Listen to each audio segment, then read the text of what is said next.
Hello, my fellow comic book collectors. It's Alan, the Comic Collector Geek, and this is part 7, or nope, it's not part 7, part 8 of this unboxing. Am I right? Yeah, I'm right.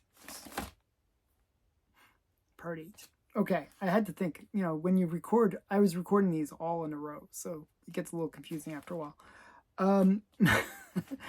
This one is going to be some pretty cool books. Hopefully you'll enjoy it. It's going to be some pretty awesome books that I was kind of excited to actually have in my collection. We're going to start out with one that I did.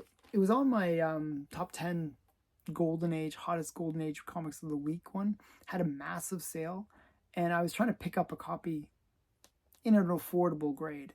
Because I don't know, something about the cover really appealed to me. Something about it. I'll explain. I'll show it to you. It's Out of Shadows number 14. And I don't know, something about it. It's from Standard 1954. You got this weird skeleton inside this suit of armor. Got the good girl coming down the stairs. And you got this guy who looks like he's been petrified out of fear. And it says, Eerie, Frightful, the Werewolf. Just I don't know, something about it. I think it's just really interesting. So, I don't know, I really liked it. So, this is, who did the cover? I'm not sure who did the cover, to tell you the truth. But it includes Nick Cardy art, and Jean Fawcett are inside as well, and George Roussos. It's a very cool book. Has like a early version of Mark Jewelers on the back. Interesting one. Ring bargains. Yeah. So we got Out of Shadows number 14. Okay, that's the first book. Some pre-code horror. And we're gonna switch genres. And this one I picked up because it was affordable. And I thought it was a really cool cover. And I don't really have much in my collection of this character. This is Green Hornet number 42. I just thought it was a fun one with these. He's like rescuing a kid with a crutch. And it's like an orphanage, I guess. Orphanage fire. And I like fire covers, so it's Green Hornet Fights Crime. Excuse me, I'm gonna sneeze. So just a cool, I don't know, I just thought it was a cool cover. It's a Al Avison cover and art. It does have restoration. The restoration is small amount of glue on spine of cover. So this is one of those kind of restorations where you could probably remove it and it would probably be the same grade. So yeah, I like that kind of restoration. Color touch is a little bit harder, but glue, you just use a solvent and it'll actually remove the glue. So yeah, not that I really care, whether it's a blue label or purple label, I don't really care. I just go for the book. So yeah, but to get it at an affordable price because it's purple label, hey, bonus. So yeah, just a really great. Let me zoom in so you can really see how cool of a cover this is. Look at the flames. It's just like licking his back and stuff. It's just pretty awesome. He's almost like stepping into the fire here as well. And you see all the boys cheering him on. Just a really cool one. So Green Hornet Fights Crime number 42 from Harvey Publications, 1948.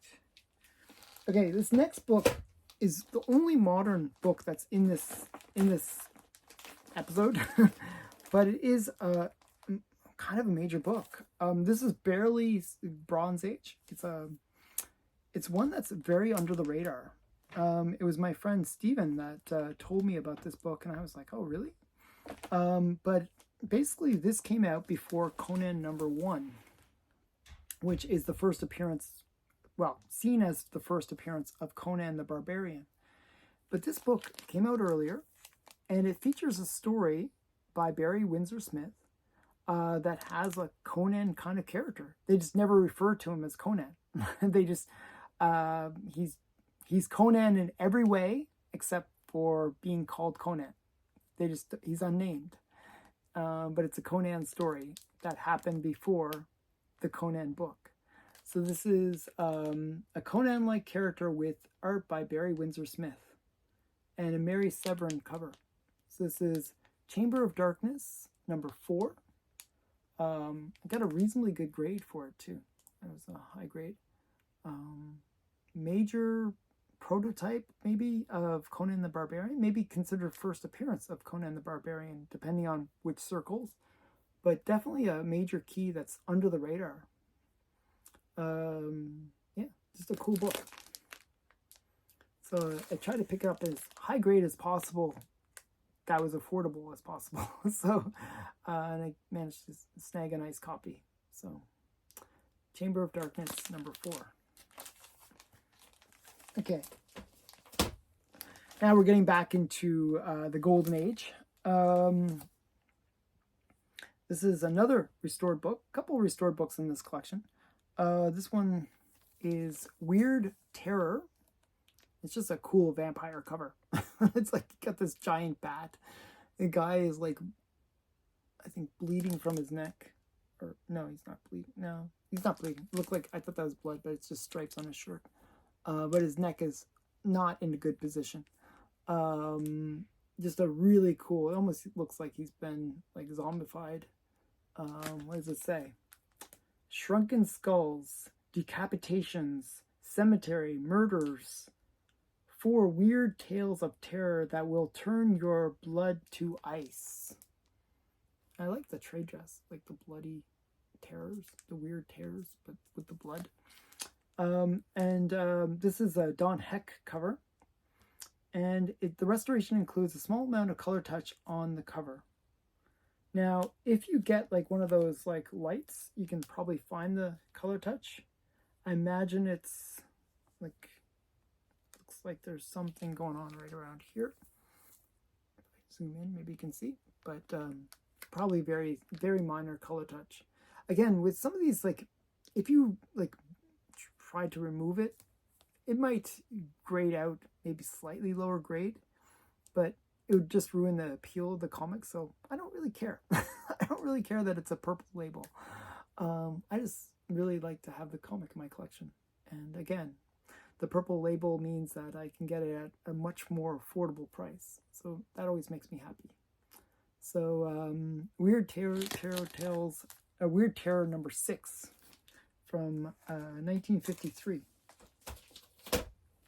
Okay, I was mentioning that I really like Alex Schomburg, and I really like his airbrush covers. And this next one is a really great airbrush cover by Alex Schomburg. Old CGC slab, but still a cool book. This is Exciting Comics number 58 from Nedor Publications, 1947. Alex Schomburg airbrush cover. Just a really great one too. I just like the rhino and the girl jumping up into the tree. That's Judy of the Jungle.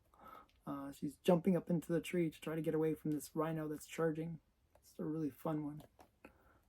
So it says Alex Schomburg cover, airbrush cover. It's the notes on it. Not much notes.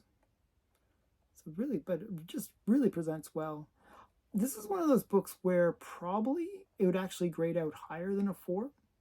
But whoever decided to get it graded, it's an old slab. Whoever decided to get it graded didn't fix the spine roll. And you can see the spine roll fairly noticeably on the back. Now that could easily be fixed. You know, this is like really old slab. This could easily be cracked out. And that spine roll could be fixed. It would probably grade out at a much higher grade, probably a 6, I would say. So this is one of those, if you can find these kind of opportunity books where it's like old slab, I would never do this myself, I'm just too lazy. But technically this is what you could do. You could buy an old slab, you see this kind of spine roll, obvious spine roll, where there's no real damage on the spine, but just a spine roll. Those can be easily corrected. And you can get a much higher grade if that is fixed.